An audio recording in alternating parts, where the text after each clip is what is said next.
Assalamualaikum warahmatullahi wabarakatuh. Alhamdulillah wa syukurillah la haula wala quwwata illa billah. Asyhadu an la ilaha illallah wa asyhadu anna Muhammadan abduhu wa rasuluh. Anak-anakku yang saya cintai sekaligus saya banggakan, selamat berjumpa lagi dengan Pak Sudarusman. Insya Allah materi pembelajaran fisika pada pagi hari ini adalah melanjutkannya dari pertemuan-pertemuan yang ke-7 dan ke-8. Ya, saat ini insya Allah yang ke-9, yaitu masih ada hubungannya dengan kelistrikan. Ya. Sebelumnya mari anak-anak kita awali dulu pertemuan pada pagi hari ini.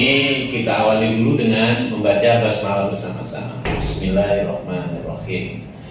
Anak-anak masih ingat ya beberapa pertemuan yang lalu Pak Sudar masih ingin sedikit mengungkap kembali bahwa persoalan listrik statis, lalu sebelumnya ada listrik dinamis dan dalam bentuk rangkaian tertutup yang kemarin juga sudah Pak Sudar jelaskan sampai pada daya, dan Pak Sudar kan sudah janji bahwa pertemuan berikutnya akan membahas tentang apa itu resistor.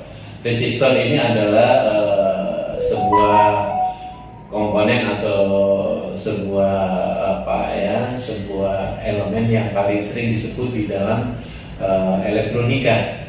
Mereka ini hambatan resistor ini sering disebut dengan istilah hambatan yang hurufnya R.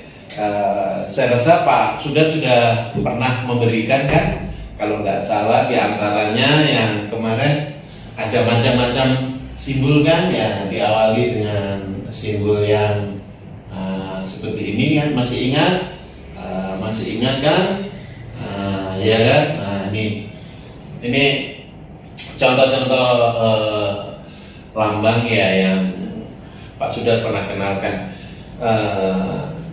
Pak Sudar ingin sampaikan bahwa di dalam pemasangan resistor atau hambatan itu dikenal dengan 3 macam cara. Yang pertama adalah cara-cara yang mana hambatan itu digabungkan, dihubungkan, dipasang secara seri. Artinya secara seri itu bergandengan, bergandengan seri. Artinya dia secara tersusun seri. Nanti ini yang seri kan, ya seri. Lalu ada yang paralel. Yang paralel itu hanya ditumpuk. Nah ini, paralel ditumpuk, ya ditumpuk. Ini yang paralel. Sedangkan yang ketiga digabungkan antara seri dengan paralel. Jadi kita perlu pahami. Ada seperti ini digabungkan. Ya. Nah, sebelumnya nanti insya Allah rumus itu bisa dicari di mana-mana. Pak Sudar ingin sampaikan apa maksud dan tujuan pemasangan seri dan paralel pada sebuah hambatan. Nah, dalam kehidupan sehari-hari itu seperti apa? Pemasangan seri itu artinya jika skaklar kita gitu ya dimatikan, lampu itu dua-duanya matinya secara bersama-sama.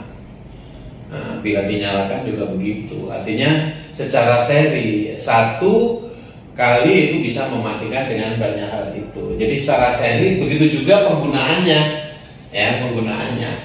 Nah, artinya kalau dipasang secara seri itu ya, dipasang secara seri, kita perlu Pak sudah ingatkan. Kalau dipasang secara seri, ternyata jumlah hambatannya menjadi lebih besar. Ya, jumlah hambatannya lebih besar. Nah, dipasang secara seri. Ini coba kita lihat. Kalau sudah ya, hambatannya pasang seri akan lebih besar. Ini ada R1, ada R2. Ini seri.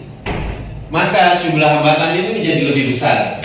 Ya. Karena menghitungnya R seri itu langsung R1 ditambah dengan R2. Nah, jika ini digabungkan dengan ini hambatan tertutup, kita coba lihat. Ini tegangan, ini I-nya, maka di sini R-nya menjadi lebih besar. Karena sifat-sifat daripada hambatan yang dijumlahkan secara seri itu akan menghasilkan hambatan pengganti yang besarnya lebih dari hambatan yang dijumlahkan. Satu misal, R1 2 di sini 3. Yang terbesar kan 3. Jumlahnya lebih besar dari 3 karena R serinya adalah 2 tambah 3 sama dengan R serinya 5. Artinya lebih besar. Ya, jadi ingat baik-baik bahwa hambatan seri itu adalah menghasilkan hambatan pengganti yang lebih besar dari hambatan yang dijumlahkan. Jadi kalau ada 10 hambatan, yang terbesar itu berapa, mereka akan lebih besar dari yang mereka lakukan itu. Nah, fungsinya apa? Sekali lagi saya sampaikan, Pak sudah menyampaikan, fungsinya dengan kita memahami besaran hambatan yang akan kita gunakan, maka kita akan mampu menentukan tegangan yang kita butuhkan, daya yang kita butuhkan. Ya, jadi itu tujuannya. Loh, Pak, apakah seri ini pasti efektif dan pasti tepat? Tidak, tergantung dari kebutuhan. Ya, sedangkan di sisi lain kita perlu tahu, sisi lain ada yang hambatan paralel. Paralel, ternyata hambatan paralel itu jumlahkan begini kan. Nah, ini ada R1 dan R2. Pak, apa gunanya? Karena R paralel ini hati-hati menghasilkan besaran pengganti, hambatan pengganti yang lebih kecil dari yang dijumlahkan. Satu misal, di sini R-nya 1, di sini 2. Maka ini akan menghasilkan lebih kecil dari 1, ya. Karena rumus R paralel sama dengan 1 per R1 ditambah 1 per R2. Coba dilihat di sini. Hasilnya masih lebih kecil dari 1. 1 per 1 ditambah 1 per 2, ya kan? 1 per R paralel, hambatannya kan disamakan ini.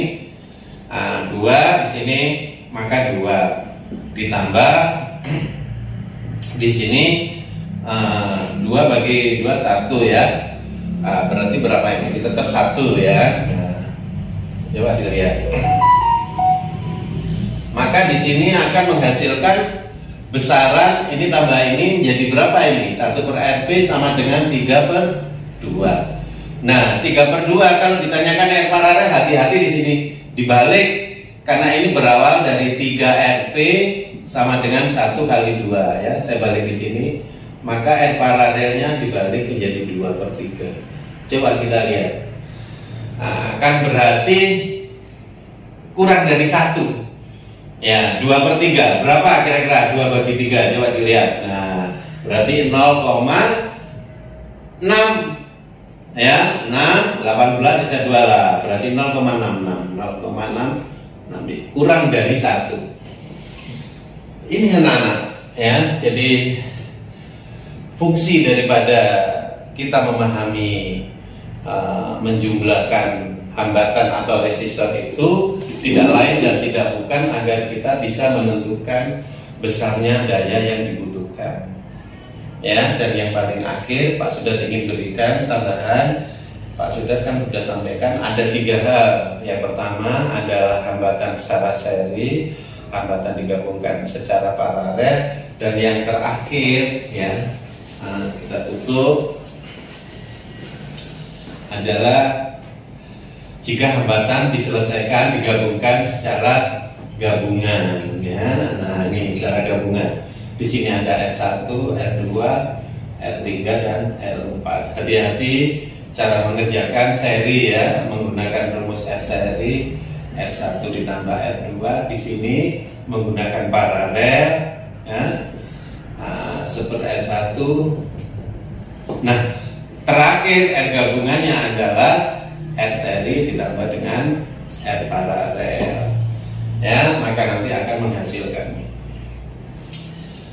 Ini anak-anak, saya rasa untuk pertemuan tahap 1 insya Allah anak-anak harus sudah memahami dalam dunia realnya bahwa hambatan itu macamnya banyak.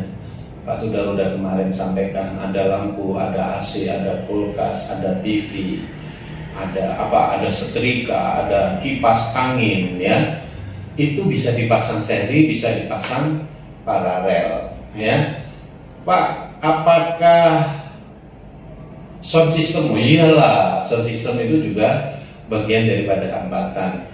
Kita nggak boleh masang seenaknya. Ketika ampli atau pusat yang kita miliki itu berapa ohm, maka bagaimana kita bisa membagi itu agar suaranya bisa terdengar dengan baik. Tapi kalau kita nggak paham, kadang-kadang kita lebih cenderung masangnya secara seri, terus dipasang semua jejer-jejer gitu. Ternyata yang paling ujung juga nggak kebagian, ya, artinya suaranya menjadi hilang, ya. Maka dari itu sekali lagi, perhitungan hambatan atau resistor itu sangat amat dibutuhkan dalam kehidupan sehari-hari.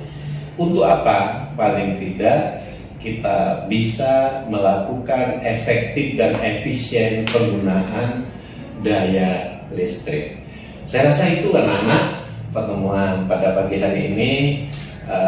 Sekali lagi Pak sudah tetap pesan gitu agar anak-anak masih tetap memanfaatkan situasi COVID ini dengan semangat belajar yang tinggi.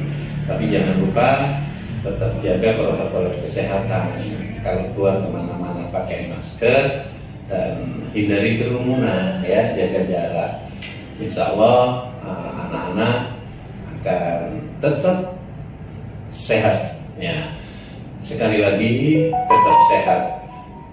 Pak sudah ingin sampaikan sekali lagi, kirim salam sama Bapak dan Ibu, dan bagi anak-anak jangan lupa sholatnya tetap dijaga dengan baik, ya. Saya rasa itu. Mari kita akhiri pertemuan ini dengan bacaan hamdalah bersama-sama. Alhamdulillahirobbilalamin. Terima kasih. Salam sehat sekali lagi. Sampai ketemu pada pertemuan berikutnya. Assalamualaikum warahmatullahi wabarakatuh.